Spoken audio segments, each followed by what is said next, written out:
Elle était noire, infertile. On l'a donc placée sur une place publique pour l'acheter, l'humilier et l'oublier. Mais alors que tout le monde la désignait du doigt, un homme l'a aperçue, et ce qu'il a fait ensuite, personne n'aurait le courage de l'imaginer. La cour en terre battue derrière l'entrepôt de Saint-Clair ressemblait à une scène de honte collective, éclairée par la teinte cuivrée de la fin d'après-midi et imprégnée d'une lourde odeur de sueur et de fumée de bois. Au centre, sur une caisse en bois usé, Adèle se tenait pieds nus, des cordes resserrant ses poignets fins et sa peau sombre luisante au soleil, comme si la lumière elle-même refusait de l'abandonner. Autour d'elle, des hommes aux expressions sévères et aux mains calleuses attendaient, leurs voix graves se mêlant au craquement des charrettes et aux cris étouffés de quelques enfants qui observaient de loin, curieux et inconscients de la cruauté qui se déroulait sous leurs yeux. Le commissaire-priseur, le visage empli d'arrogance et le regard de celui qui calcule la valeur des âmes, leva la main et annonça, d'un ton dur qui ressemblait davantage à un verdict, que la femme, outre sa couleur de peau, était également stérile, comme si cette condition la réduisait à un état de sous-humanité. Un rire sec s'échappa de la bouche de certains hommes, un rire dépourvu de joie, seulement de mépris, comme si chaque rire était un coup silencieux porté à la dignité d'Adèle. Elle, cependant, ne pleurait pas, ne tremblait pas. Son regard était fixé au loin, comme si elle cherchait quelque chose au-delà de cette cour, quelque chose qui pourrait lui rappeler qu'il y avait encore de la vie au-delà de la douleur. Au milieu des regards critiques et des mains qui examinaient son corps comme s'il s'agissait d'un objet, se tenait un homme qui ne riait pas, ne marchandait pas, ne bougeait pas comme les autres. Debout sur le balcon du 2e étage d'un immeuble voisin, il observait en silence une silhouette distincte au milieu du chaos, un chapeau à larges bords projetant une ombre sur ses yeux bleus. Des yeux qui semblaient porter un malaise caché, une flamme contenue, quelque chose que personne ne remarquait. Il n'éleva pas la voix, ne participa pas au marchandage, mais il ne détourna pas non plus le regard, comme si chaque seconde de cette scène l'avait profondément marqué. Lorsque les enchères furent terminées et qu'Adèle fut vendue pour un prix honteusement bas, traîné comme un fardeau sur la charrette de l'acheteur, l'homme descendit lentement l'escalier, ses bottes résonnant sur le sol de pierre, et le suivit à distance. Il y avait quelque chose dans sa démarche, quelque chose entre détermination et hésitation, comme s'il portait un projet qui n'avait pas encore pris forme, mais qui naissait là, dans la poussière de la cour, et les cris déjà étouffés. Adèle, jetée sur la charrette comme un sac de pommes de terre, ne le vit pas, mais le destin, silencieux et patient, était déjà à l'œuvre. Le grincement des roues sur le chemin de terre, de plus en plus lointain, se mêlait au sifflement du vent, portant avec lui l'écho de l'humiliation. Et tandis que l'horizon prenait des teintes dorées, le chariot continua vers le domaine où de nouvelles souffrances l'attendaient, avec de lourdes portes et des regards encore plus cruels, ignorant que, dans l'ombre de ce chemin, les pas de l'homme sur le porche traçaient déjà une ligne qui allait tout changer. Le chariot grinça sur le chemin de terre jusqu'à disparaître dans les champs arides entourant la propriété isolée. Les portes, faites de bois pourri et de fer rouillé, s'ouvrirent avec difficulté, comme si elles-mêmes hésitaient à laisser passer une autre âme. L'air y semblait plus dense, le silence plus perçant. Les clôtures brisées dessinaient un terrain désolé, où les mauvaises herbes poussaient au hasard et où le vent soufflait la poussière dans les fenêtres sans vitres. Adèle fut tirée par les bras et traînée dans la maison, une vieille bâtisse de pierre humide et de lourds meubles, où le temps semblait s'être arrêté entre mépris et oubli. Les domestiques, tout noirs, passèrent devant elle, les yeux baissés, le visage terni par la répétition de l'obéissance. Aucun ne lui tendit la main, aucun ne lui offrit de réconfort, non par méchanceté, mais par peur. Ce fut Madame Léonie qui apparut en haut de l'escalier, vêtue d'une élégante robe et d'un foulard couvrant ses cheveux pâles. Ses yeux, froids comme du marbre, se plissèrent tandis qu'elle regardait Adèle se faire guider à travers les couloirs. Sans un mot, elle descendit lentement, s'arrêta devant elle et cracha à côté d'elle.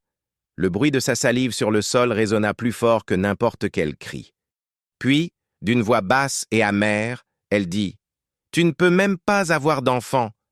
Tu ne vaux même pas le pain que tu manges. » D'un geste bref, elle ordonna qu'on la pousse dans une pièce étroite, fermée à clé. Le sol était en pierre, et il n'y avait ni lit, ni couverture, ni eau. Seulement une petite fenêtre haute, par laquelle la lune filtrait avec hésitation. À l'intérieur, le silence n'était pas la paix, mais une punition. Cette nuit-là, allongée contre le mur froid, Adèle entendit le grincement lointain du portail qui s'ouvrait à nouveau. Elle se glissa jusqu'à la fenêtre et, par l'entrebâillement, aperçut la silhouette reconnaissable entre mille de l'homme au haut de forme, immobile devant l'entrée. Il ne toucha pas la porte. Il fixa simplement la maison. Pendant de longues secondes, ses yeux restèrent fixés sur la maison, comme s'il cherchait quelque chose qu'il ne pouvait pas encore nommer. Puis, sans prévenir, il fit demi-tour et partit.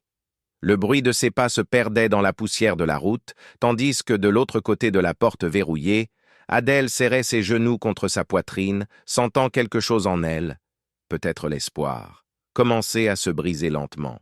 Mais je ne savais pas encore qu'en essayant de m'échapper de là, l'obscurité deviendrait encore plus brutale. L'aube tombait froide et sans lune lorsqu'Adèle, les yeux encore humides et les pieds engourdis par le froid du sol de pierre, colla son oreille à la porte de la chambre. Dehors, le couloir respirait le silence. Le grincement lointain d'une fenêtre mal fixée était le seul signe que le monde existait encore au-delà de cette prison. D'une main tremblante, il força la poignée qui, à sa surprise, céda avec un clic sec. La clé avait été oubliée ou laissée là volontairement. Elle l'ignorait, mais elle n'hésita pas. Elle traversa les couloirs en silence, le corps voûté comme un animal blessé, évitant les nœuds de bois qui craquaient sous ses pas. Elle traversa la cour enveloppée d'ombre et de branches sèches, fendant l'herbe haute avec ses tibias et se guidant sur la route qui traversait les champs. La pâle lueur des étoiles dessinait à peine le chemin devant elle, mais Adèle courut même sans voir, comme si son propre corps implorait qu'on lui échappe. Mais nulle liberté n'était possible sur ce terrain. Les aboiements des chiens fracassaient l'obscurité comme un coup de tonnerre. Ils provenaient de derrière, féroces, comme si le monde entier se précipitait pour lui rappeler qu'elle n'avait nulle part où aller. Le bruit des sabots se rapprocha, et peu après, la lueur vacillante des torches révéla la silhouette de Gaston, le surveillant, un fouet de cuir dans une main et un long bâton d'olivier dans l'autre. Adèle tenta de courir, mais ses pieds saignaient. Elle trébucha sur les pierres, tomba à genoux, et avant de pouvoir se relever, fut tirée par la taille et jetée à terre comme une proie vaincue.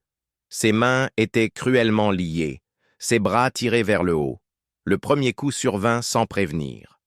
La verge fendit l'air et la frappa dans le dos avec un craquement humide. Le deuxième coup fut plus violent, puis le troisième, et le quatrième. Il n'y avait pas de mots, seulement des grognements et de la douleur, comme si la punition était un langage ancien que seule la violence pouvait prononcer. Les servantes, réveillées par le vacarme, observèrent par la fenêtre, n'ayant pas le courage d'intervenir. Du haut de la colline, caché parmi les arbres de la forêt, l'homme au haut de forme observait. Ses yeux se plissèrent devant la scène, et pour la première fois, son poing se serra. Il ne dit rien. Il ne bougea pas. Mais là, dans ce silence tendu, quelque chose changea en lui. Quand Gaston eut terminé, Adèle fut jetée face contre terre sur le sol de pierre, le corps tremblant et le regard presque éteint. L'ordre suivant arriva rapidement. Emmenez-la au village. Que chacun voie ce qui arrive à ceux qui osent s'échapper. Le soleil était à peine levé que la charrette franchit les portes du domaine, grinçant lentement jusqu'au centre du village. Adèle, les poignets liés par des cordes rugueuses, était jetée à l'arrière comme un fardeau inutile, le corps marqué par les coups de fouet de la nuit précédente, le visage couvert de poussière séchée, de sang séché et du silence de quelqu'un qui n'avait plus la force de crier. Le marché Saint-Clair grouillait de monde ce jour-là. Des étals improvisés empestaient l'oignon, le poisson avarié et la farine éparpillée, tandis que les vendeurs criaient leurs offres par-dessus le brouhaha incessant. Lorsque la charrette s'arrêta au milieu de la place, le bruit des voix s'éteignit comme si le marché lui-même retenait son souffle. Tout le monde se retourna. Et là, parmi les bancs rouillés et les enfants grignotant des pommes vertes, ils aperçurent Adèle tirée par les cheveux et attachée à l'un des poteaux centraux, comme pour annoncer une punition. « C'est celui qui a tenté de s'enfuir !» cria quelqu'un dans la foule. Des rires éclatèrent parmi la jeune génération, des doigts pointés, et en quelques secondes, des fruits pourris, des épluchures de légumes et des mottes d'argile volèrent. Adèle ne broncha pas, elle ne cria pas. Elle ne bougea pas. Ses yeux restèrent ouverts, fixés quelque part au-delà des tentes et des voix. Elle saignait du dos, mais elle ne laissait pas sa fierté s'évaporer avec. Madame Léonie observait la scène de loin, s'éventant avec un éventail brodé, comme si elle assistait à un spectacle ordinaire, sans même cligner des yeux. C'est alors qu'au milieu de la foule, un vieil homme aux vêtements miteux et à la démarche lente s'approcha. Jean-Paul. À voix basse, sans interpeller personne, il murmura à son oreille « Tu as le regard de quelqu'un qui porte la vérité. » Sans attendre de réponse, il sortit de sa poche un mouchoir, propre, simple, et le déposa discrètement dans la main liée d'Adèle. L'espace d'un instant, leurs regards se croisèrent, et dans ce bref silence entre deux inconnus, se forma quelque chose que ni le lampadaire, ni les cordes, ni la honte publique ne purent effacer. Sans tambour ni trompette, Jean-Paul s'éloigna de la foule. Mais quelques minutes plus tard, il revint d'un pas décidé, comme s'il avait déjà pris sa décision. Il attendit la fin de la punition, et lorsque les soldats se dispersèrent, il s'approcha de nouveau. D'un geste calme, il proposa son aide. Adèle, au bord de l'évanouissement, se laissa guider par lui, s'appuyant sur son bras mince et ferme. Et tandis que la foule reprenait son indifférence, tous deux disparurent vers la petite église du village où un nouveau silence les attendait. La porte en bois grinça doucement lorsque Jean-Paul poussa Adèle dans la vieille église en pierre. La pénombre contrastait avec la brutalité du marché extérieur, comme si cet espace, même abandonné par beaucoup, recelait encore une once de clémence. Les vitraux brisés laissaient des rayons de lumière traverser la nef à des angles obliques, teintant le sol poussiéreux de rouge, de bleu et d'ambre.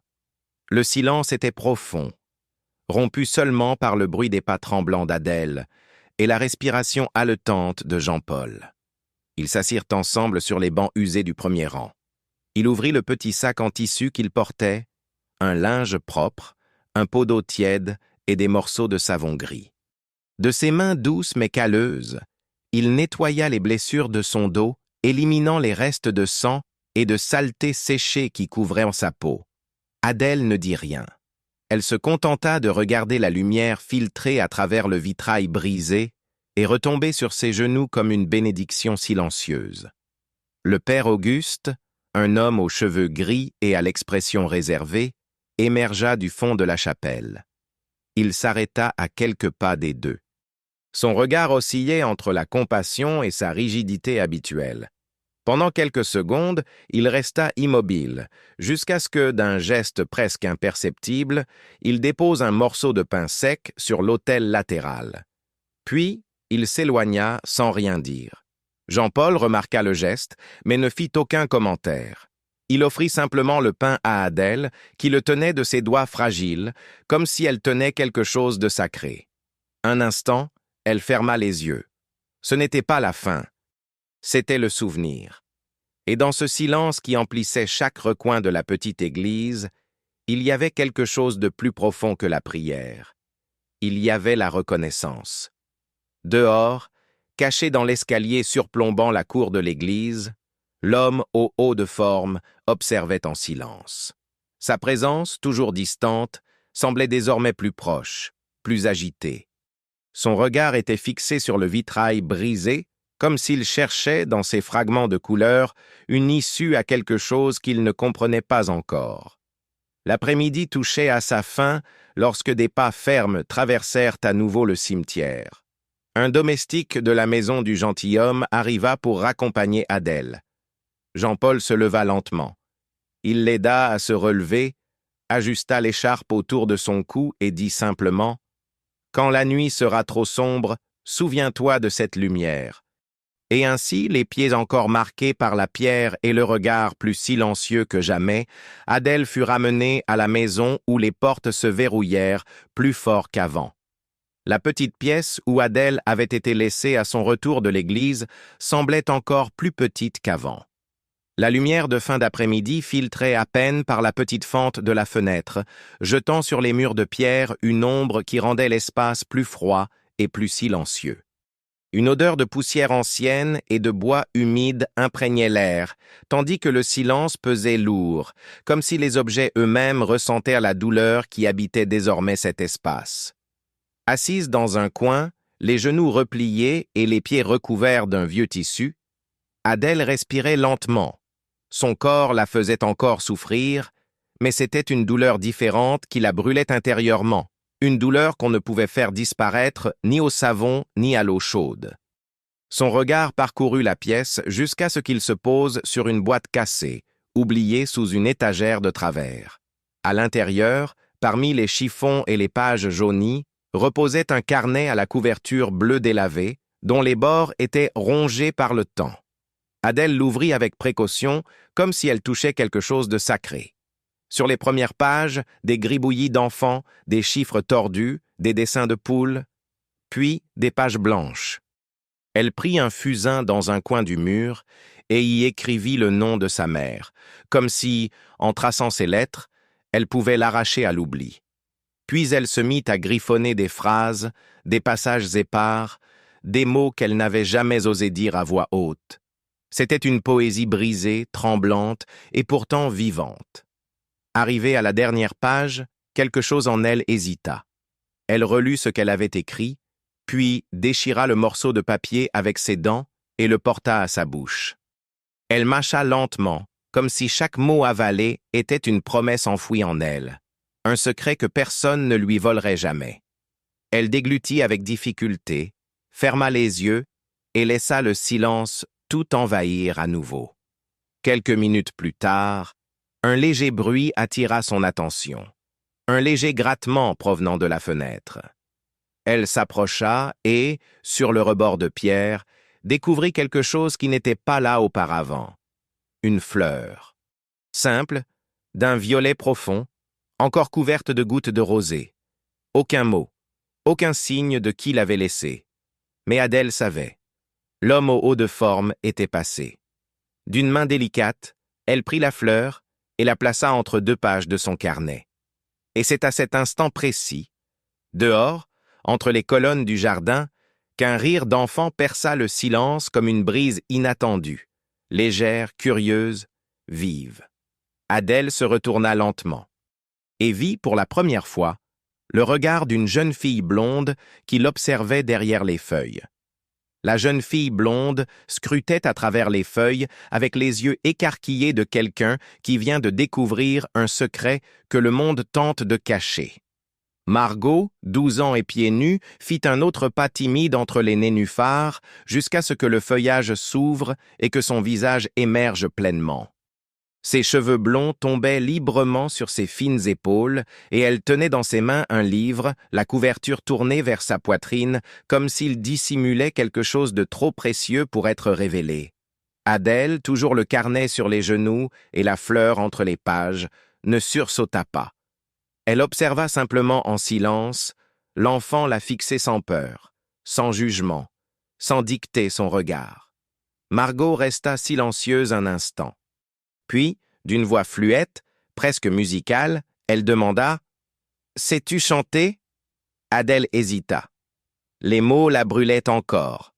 Mais le regard de la jeune fille était si désarmant, si différent de celui des adultes de la maison, que, l'espace d'un instant, quelque chose se détendit dans sa poitrine. Elle ferma les yeux et, d'une voix basse et rauque, se mit à chanter. C'était une mélodie ancienne, douce et mélancolique, venue d'un autre pays, d'une autre enfance.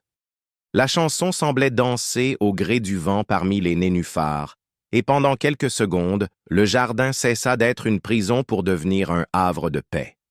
Margot sourit, enchantée, comme si elle avait découvert un trésor caché dans le jardin. Elle s'approcha encore plus, s'asseyant par terre à côté d'Adèle, sa robe de soie se salissant sans qu'elle s'en soucie. Mais l'instant fut de courte durée. Une voix, tranchante comme une lame, fendit l'air. « Margot !» Madame Léonie surgit de derrière le porche, les yeux flamboyants. En 3 enjambées, elle traversa la pelouse et attrapa sa fille par le bras. « Avec elle, Margot! Avec cette chose !» La fille tenta de résister, mais fut entraînée dans la maison sans avoir le temps de répondre. Adèle resta immobile, la musique vibrant encore au fond de sa gorge. Madame Léonie revint.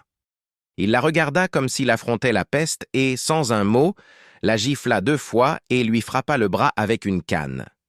Puis il partit, laissant la douleur flotter dans l'air et un lourd silence sur le jardin. De nouveau seule parmi les lys, Adèle baissa la tête. Mais elle ne remarqua pas que, depuis la fenêtre du premier étage, Margot l'observait en silence. Et ce soir-là, déterminée et secrète. La jeune fille se jura de revenir. La nuit suivante, lorsque le silence se fit dans la maison et que les pas de Madame Léonie cessèrent dans les couloirs, Margot descendit l'escalier avec la légèreté de quelqu'un habitué à marcher caché. La lampe torche tamisée sous son manteau et un carnet sous le bras, elle se glissa à travers le jardin et le champ humide jusqu'à la remise, où Adèle, assise parmi des sacs de farine et des outils rouillés, cousait une chemise d'une main lente et le regard perdu. La porte grinça légèrement, et lorsque Margot apparut, enveloppée par la faible lumière et la brise nocturne, Adèle ne fut pas surprise. Elle sourit simplement du regard, un geste qui, dans cette maison, tenait presque du miracle. Margot s'assit par terre, ôta ses chaussures, serra son carnet contre sa poitrine et demanda, comme un enfant qui demande à être porté, « Chante encore, celle qui parle des lieux sans barreaux. » Adèle hésita. Mais le regard de la jeune fille persista. Puis, fermant les yeux, Adèle se mit à chanter. La mélodie était douce et triste, comme née d'un souvenir douloureux mais refusant de s'éteindre. Elle évoquait des champs ouverts, un ciel sans mur, les pieds libres sur terre, une voix flottant dans le vent. Margot écoutait comme quelqu'un qui boit de l'eau dans le désert.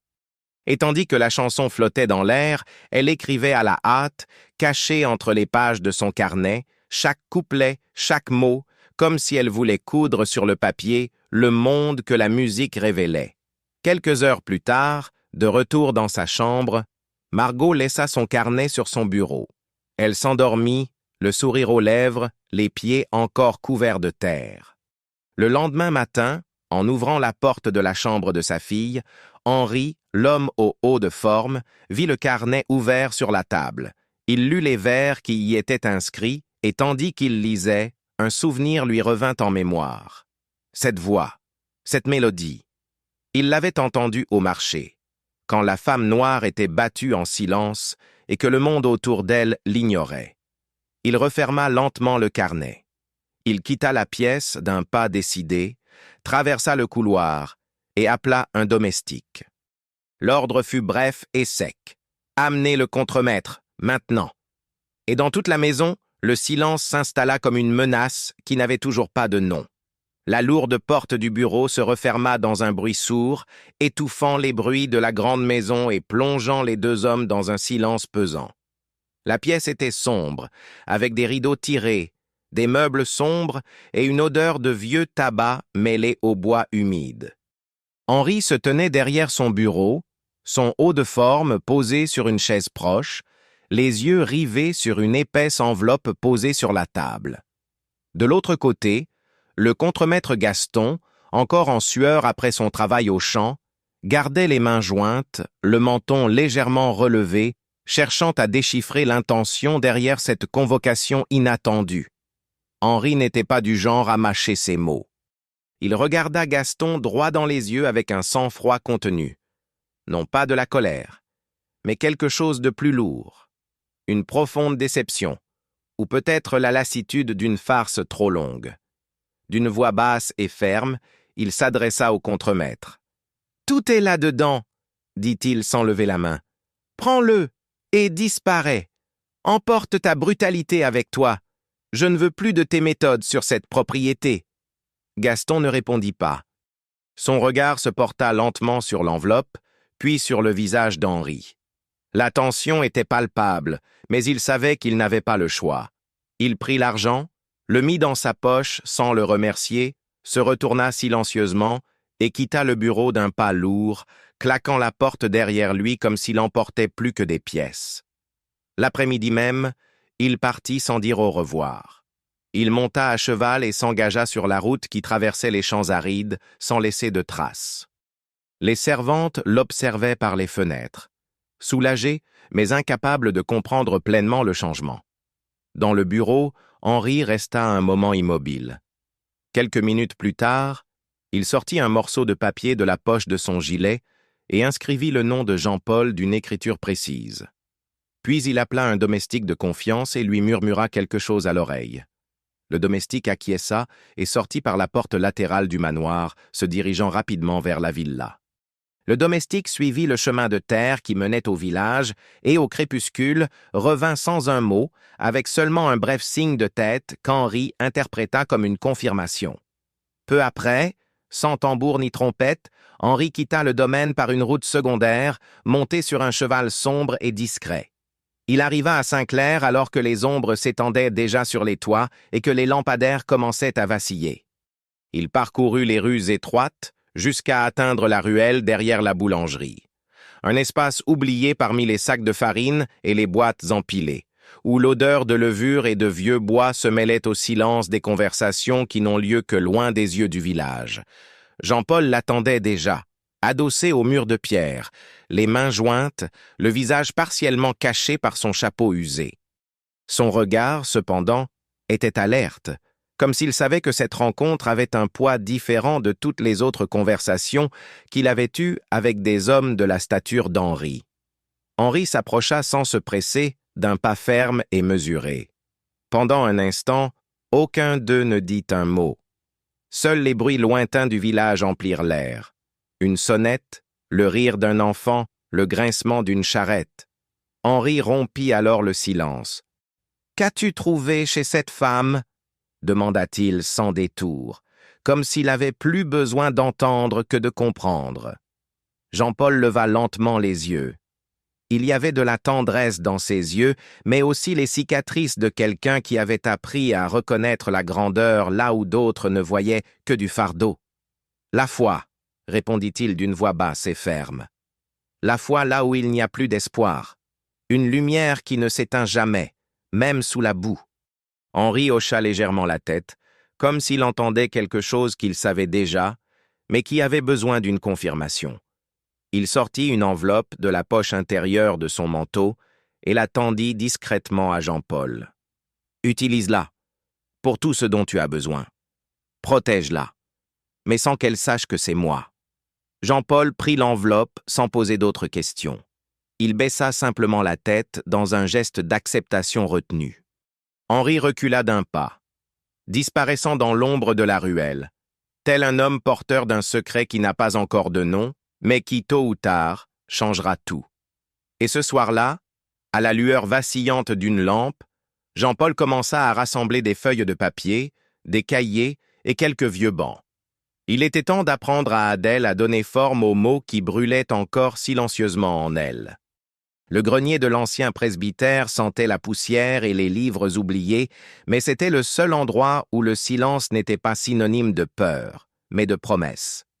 Les fenêtres étaient tendues de tissus sombres pour se protéger des regards indiscrets, et le plafond en pente laissait la lumière des lampes projeter des ombres allongées sur les murs, comme si les mots écrits prenaient vie dans l'air. Adèle était assise au centre, les pieds croisés sur un tapis déchiré, entourée de 3 jeunes femmes noires, au regard attentif et aux mains avides de crayons et de papier. Jean-Paul, toujours discret, observait depuis un coin, surveillant les bruits du couloir et s'assurant que rien ne soit interrompu. Les carnets offerts étaient usés, mais pour ces jeunes femmes, ils valaient plus que de l'or. Avec patience et fermeté, Adèle traçait des lettres sur le papier, enseignait des syllabes, épelait des rêves. Sa voix, autrefois retenue par la douleur, s'exprimait désormais avec une douce autorité, comme si chaque mot libérait quelque chose de longtemps emprisonné. Elle montrait comment joindre des lettres pour former des noms, comment écrire les siens, comment donner forme à ce qui avait toujours été nié. Et puis, pour la première fois depuis son arrivée dans ce village, il sourit des yeux. Non pas des lèvres, mais de cette lueur qui s'échappait involontairement de lui. C'était un petit geste, mais il brisa le silence plus puissamment qu'un cri. Dehors, de l'autre côté de la rue étroite, adossé à l'ombre d'un arbre, Henri observait, les mains jointes derrière le dos, les yeux fixés sur la fenêtre entr'ouverte. Personne ne le voyait. Il ne bougeait pas, mais, debout, il semblait plus vivant que jamais. Le son étouffé des rires, le rythme des crayons sur le papier, la douce chaleur de l'espoir, tout cela lui parvenait comme une musique lointaine, et il écoutait en silence, comme s'il ne voulait pas interrompre. Mais tous les abris ne résistent pas à l'épreuve du temps. Toutes les graines ne germent pas sans résistance. Et cette même semaine, l'odeur de fumée allait arriver sans prévenir, et l'incendie allait anéantir, une fois pour toutes, le peu de sécurité qui restait. L'orage faisait rage sur Saint-Clair avec une fureur contenue, des éclairs zébrant le ciel et le tonnerre secouant les vitraux fêlés du vieux presbytère. Dans le grenier, le bruit de la pluie sur le toit se mêlait au murmure des lectures. Adèle lisait doucement, entourée des jeunes femmes, lorsqu'un premier craquement sec déchira l'air comme un présage. Une odeur forte et âcre envahit l'espace. Le bois brûlait, les tissus fondaient, la fumée montait par les fentes du plancher. Le feu s'est déclaré rapidement, avec voracité, comme si le silence qui l'habitait s'était transformé en furie. Les flammes ont léché les rideaux, puis les livres empilés, puis le plafond. Des cris ont rempli la pièce. Jean-Paul, qui était en bas, a couru à l'étage en voyant la lumière envahir la cage d'escalier. Il a essayé de contenir les flammes avec une couverture mouillée, en vain. Il a attrapé les cahiers empilés et les a jetés par la fenêtre, un par un, dans une tentative désespérée de sauver au moins les archives, les mots nouveau-nés. Adèle toussa bruyamment, les yeux brûlants, serrant dans ses bras les 2 jeunes femmes tremblantes de peur. Elle les poussa vers l'escalier, une à une, leur hurlant de courir, de ne pas se retourner. Alors que la 2e fille disparaissait dans la cage d'escalier, le plafond céda avec fracas, bloquant la sortie sous un nuage de flammes. C'est alors, au milieu de la fumée, qu'une ombre surgit par la porte. Henri. Son pardessus était trempé, les yeux écarquillés, les bras tendus.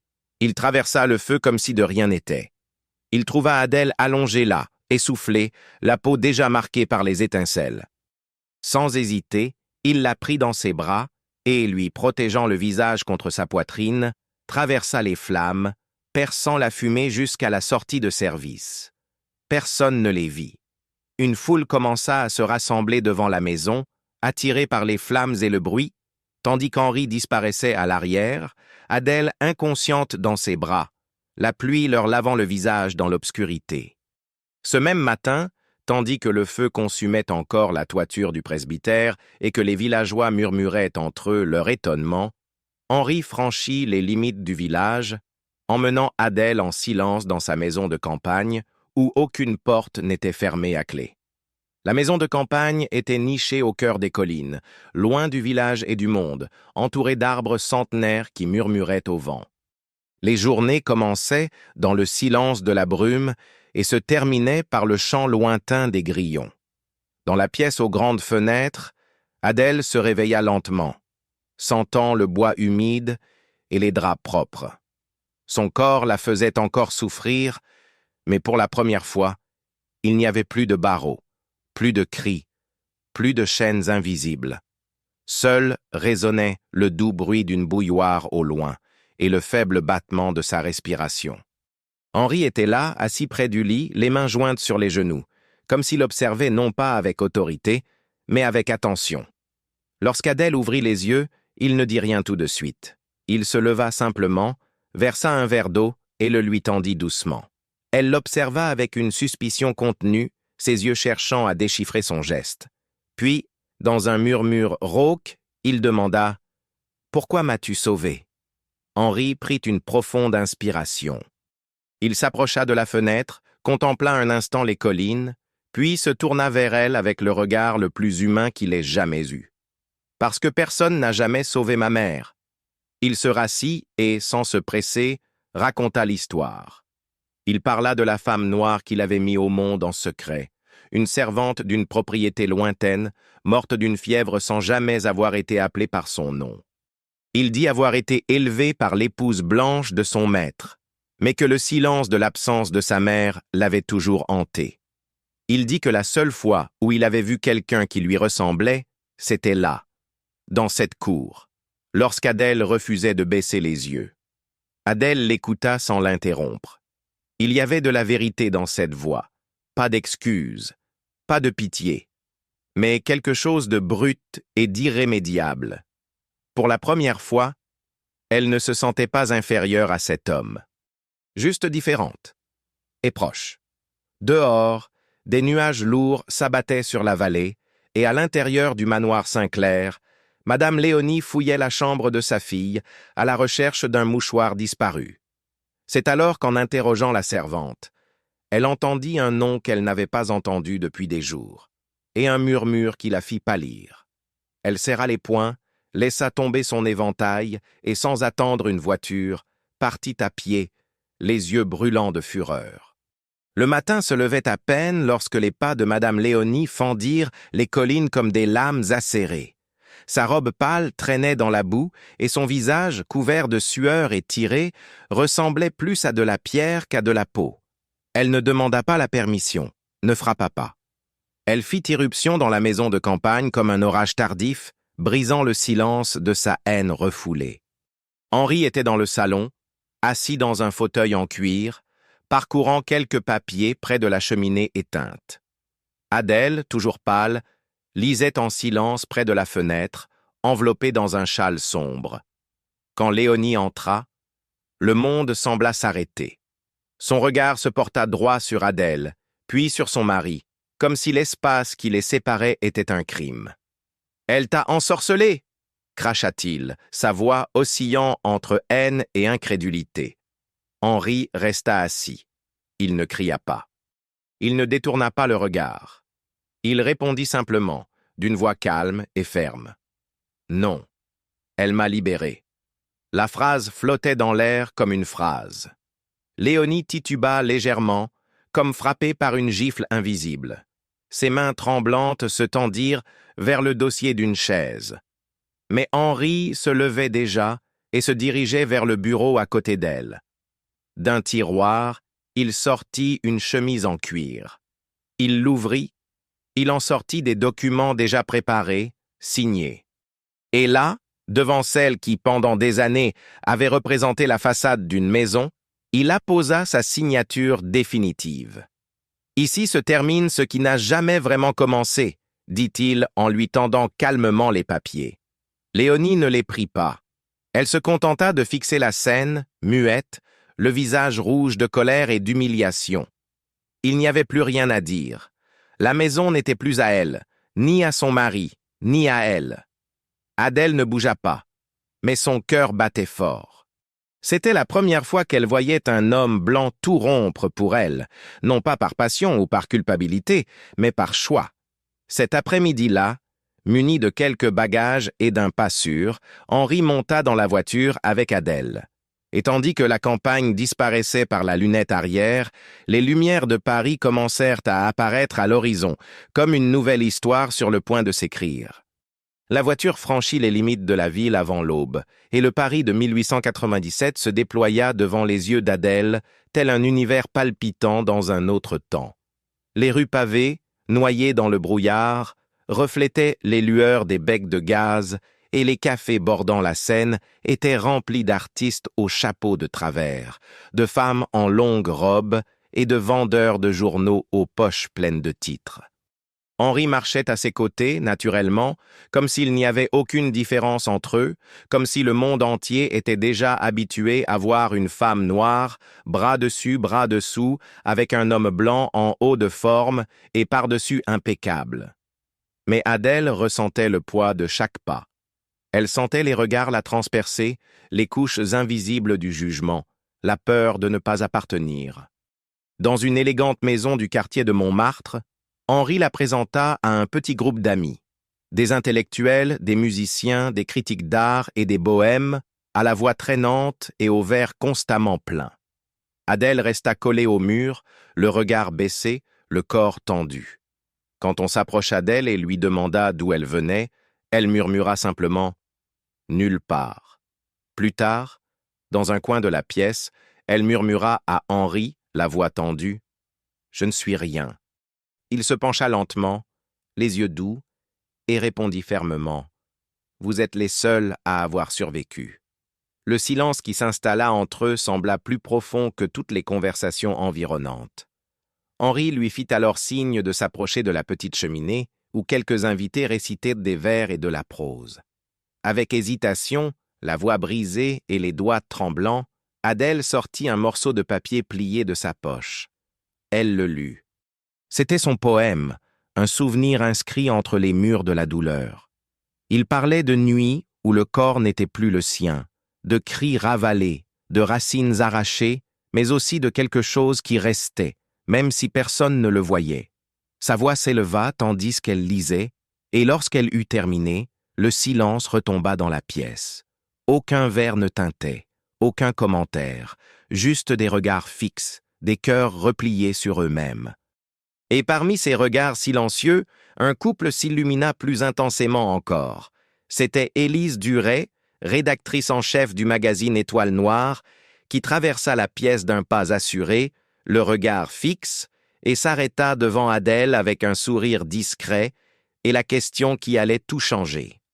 Les bureaux de l'éditeur Étoile Noire se trouvaient au 2e étage d'un vieil immeuble de la rue de l'Abbaye, avec de hautes fenêtres et un escalier en colimaçon qui semblait avoir conservé l'écho de siècles de pas hésitants. Les murs étaient couverts de livres et d'affiches littéraires, mais il y avait quelque chose de doux et d'accueillant dans ce chaos créatif, comme si chaque volume avait été sauvé d'un naufrage. Adèle était assise à une table en bois sombre, un exemplaire à la main. La couverture portait son nom. En gras, la brûlure qui chantait. Ses mains tremblèrent légèrement, mais son regard restait fixe, comme si elle essayait d'assimiler ce que son cœur n'osait toujours pas croire. De l'autre côté de la table, Élise l'observait avec une expression retenue mais intense, comme si elle savait qu'elle assistait à la naissance de quelque chose de plus grand que la littérature. Le processus avait été rapide. Il n'avait fallu que quelques lectures, 2 rencontres, et Élise n'avait aucun doute.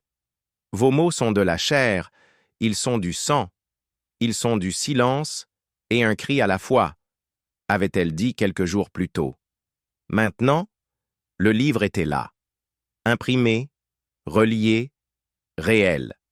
Le lancement eut lieu par une froide nuit d'octobre, dans une petite pièce près de la maison de disques. Les lumières étaient jaunes, les étagères improvisées et les chaises disposées en demi-lune. Les invités étaient peu nombreux, mais attentifs. Adèle, vêtue de la robe bleu foncé que Margot lui avait secrètement envoyée, monta sur la petite estrade et lut un passage d'une voix ferme, les yeux humides. À la fin, les applaudissements furent longs et sincères. Les gens s'approchèrent, lui serrèrent la main, le félicitèrent et citèrent des passages du livre comme s'il faisait déjà partie des leurs. Mais parmi tous les visages présents dans la salle, il manquait un visage. Henri. Elle jeta un coup d'œil discret à la porte, entre 2 conversations, attendant qu'il apparaisse avec son haut de forme et ce regard qui en disait plus long que n'importe quel mot. Mais la porte ne s'ouvrit jamais. Aucune explication, aucune lettre, juste une absence. Ce soir-là, alors que le dernier exemplaire était signé et que le salon se vidait peu à peu, Élise reçut un mot discret d'un coursier qui l'attendait dans la rue. En l'ouvrant et en le lisant en silence, ses yeux se plissèrent. Elle rangea le papier sans rien dire, mais à l'intérieur se trouvait la raison de la disparition d'Henri, un fait qui allait changer le cours des jours suivants. Une faible lumière filtrait à travers la fenêtre de l'hôpital de Bordeaux, filtrée par de lourds rideaux qui tentaient de masquer la blancheur du jour. La pièce était simple, avec des murs épurés et un mobilier sobre, mais l'atmosphère y était solennelle, comme si chaque objet savait que le corps, étendu là, respirant faiblement, portait en lui plus d'histoire que le temps ne pouvait en raconter. Henri reposait entre les draps, le visage émacié, la peau jaunie par l'épuisement de jours de fièvre et de silence. Son chapeau haut de forme, omniprésent, reposait sur la chaise à côté de lui, à côté d'un petit paquet de velours bleu.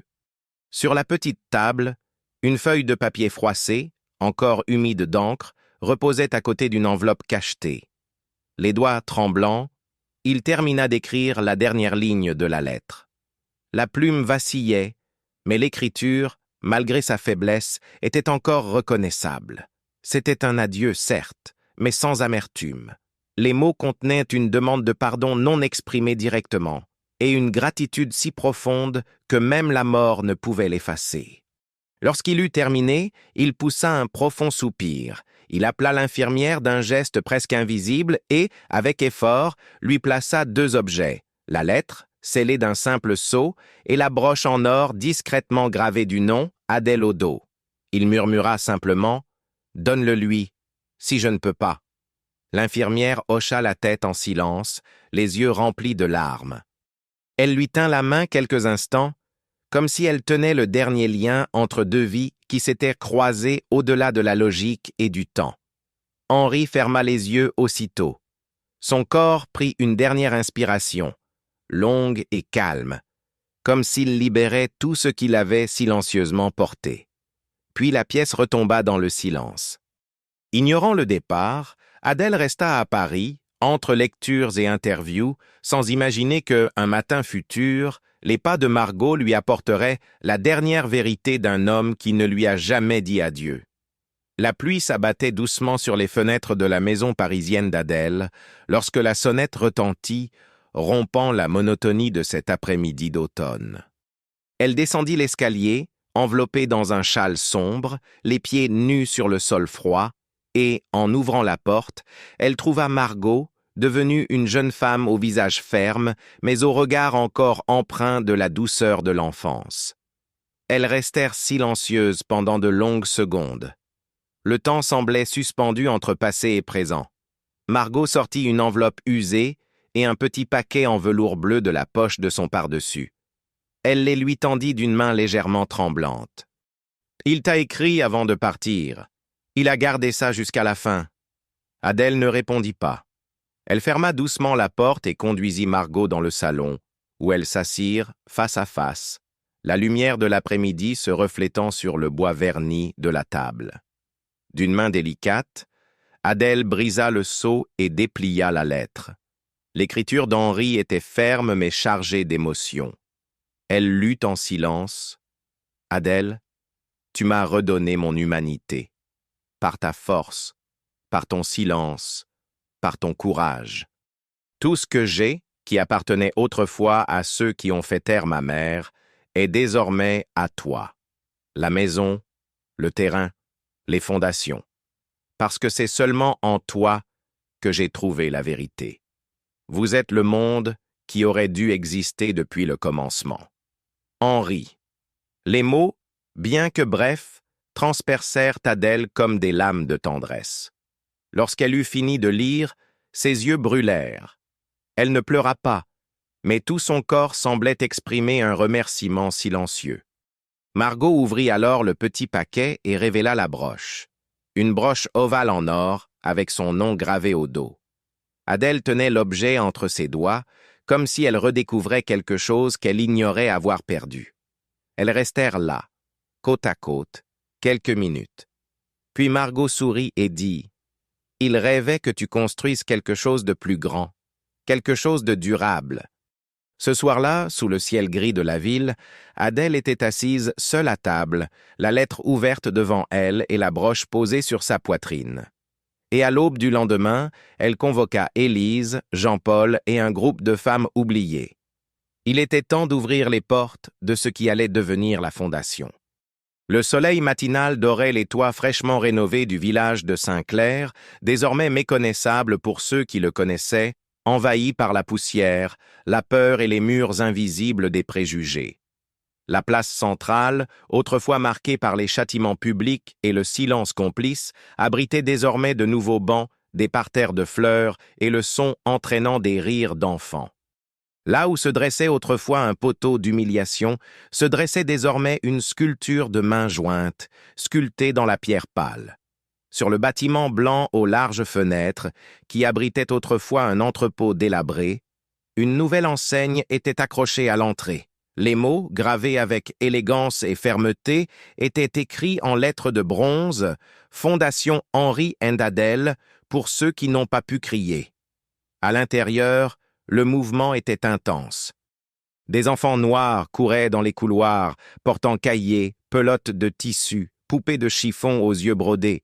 Des femmes de tous âges, couturières, blanchisseuses, enseignantes fraîchement diplômées, organisaient les salles de classe, distribuaient des livres et décoraient les murs de peinture faites à la main. C'était un lieu d'accueil, de restitution, d'écoute. Adèle, vêtue d'une robe de lin blanc et les cheveux noués d'un ruban bleu, monta sur la petite scène dressée dans la cour d'honneur. Devant elle, des dizaines de villageois étaient rassemblés en silence, beaucoup les yeux larmoyants, d'autres les mains jointes sur la poitrine. Jean-Paul était au premier rang, à côté d'Élise. Et au fond, discrètement, Margot tenait la main d'une jeune fille noire aux tresses colorées, comme si elle partageait un souvenir qu'elle seule pouvait nommer. Adèle ouvrit un exemplaire usé de son livre et lut d'une voix ferme. « Il est des douleurs qui ne laissent aucune cicatrice sur la peau, mais qui blessent intérieurement comme un feu caché. À ces douleurs silencieuses, nous donnons désormais non pas un lieu, mais un nom et un avenir. » Le silence qui suivit n'était pas vide. Il était empreint de recueillement. Et lorsque les premiers applaudissements retentirent, ce fut comme si le temps s'était enfin incliné devant la justice. Mais il restait encore un dernier geste à faire. Un geste qui réunirait, une fois pour toutes, la femme rejetée et le village qui l'avait autrefois perçue comme une menace. L'aube se leva sur Saint-Clair avec une douceur presque sacrée. La fine brume se dissipa lentement, révélant la silhouette de la vieille église de pierre, aujourd'hui restaurée, dont les vitraux reflétaient des teintes d'ambre, de rubis et de saphir dans la lumière naissante. Un à un, les habitants s'approchèrent en silence, comme s'ils répondaient à un appel ancestral, impossible à ignorer. Tout le monde était là. Jean-Paul, vêtu d'une veste noircie par le temps, serrait son chapeau contre sa poitrine. Margot, les cheveux attachés et une broche en or épinglée à sa robe, serrait entre ses doigts le carnet bleu contenant les premiers mots d'Adèle. Les jeunes lecteurs, devenus adolescents, occupaient les premiers rangs, les mains sur les genoux et le regard fixé droit devant eux. Des enfants noirs couraient parmi les adultes, doucement retenus par des mains bienveillantes, et les femmes qui avaient autrefois servi portaient maintenant des fleurs dans les cheveux, fières, fermes, présente. À l'intérieur de l'église, la lumière qui traversait les vitraux projetait de douces couleurs sur les visages. Les murs, qui n'avaient autrefois entendu que les prières de quelques-uns, accueillaient désormais tout le monde. Il n'y avait aucune distinction entre ceux qui y étaient nés et ceux qu'elle rejetait. Adèle descendit lentement l'allée, vêtue de blanc, les épaules droites, les yeux brillants d'une émotion contenue. Arrivée à l'hôtel, elle se tourna vers le village. Point de pompe, pas de discours, juste une présence. Elle était là, entière, vue. reconnu. C'est alors que, pour la première fois dans l'histoire du village, la cloche de l'église sonna. Le premier coup de carillon rompit le silence avec dignité. Le deuxième résonna comme un jugement du temps. Le troisième, comme une bénédiction muette. Et à chaque coup, les cœurs des personnes présentes semblèrent battre à l'unisson. Tous se levèrent à l'unisson, non par protocole, mais parce que quelque chose de plus grand les portait de l'intérieur. Adèle ferma les yeux un instant et leva le visage vers le ciel. La brise caressait sa peau et la lumière dorée du matin l'enveloppait comme un manteau de justice. Puis, d'une voix basse et posée, elle dit « Maintenant, j'appartiens à ce groupe. » Et à cet instant, Saint-Clair cessa d'être le lieu où elle souffrait, pour devenir le lieu où elle renaissait. Combien de fois la vie nous arrache-t-elle à nos racines, nous entraîne sur le terrain du rejet, et pourtant, nous résistons. L'histoire d'Adèle ne parle pas seulement de douleur, elle parle de la puissance du courage discret, de la dignité au milieu du mépris, de la lumière qui persiste à naître même lorsque le monde entier tente de l'éteindre. Elle a été vendue comme si elle n'avait aucune valeur, mais elle a été aimée comme personne n'avait jamais osé aimer. Elle a été réduite au silence. Mais elle est devenue la voix de tant de personnes qui ne pourraient jamais parler. Et à la fin, dans cette cloche qui sonnait pour elle, il y avait quelque chose de plus grand que la justice. Il y avait la réparation, la mémoire, l'appartenance. Si cette histoire a touché votre cœur, si vous croyez également que chaque âme mérite d'être vue, honorée et commémorée, alors abonnez-vous à la chaîne, laissez votre commentaire et partagez ce message. Parce que parfois, tout ce dont on a besoin, c'est qu'on se souvienne de soi comme d'un être humain. Et vous pouvez être l'écho de cette cloche qui n'a pas encore sonné.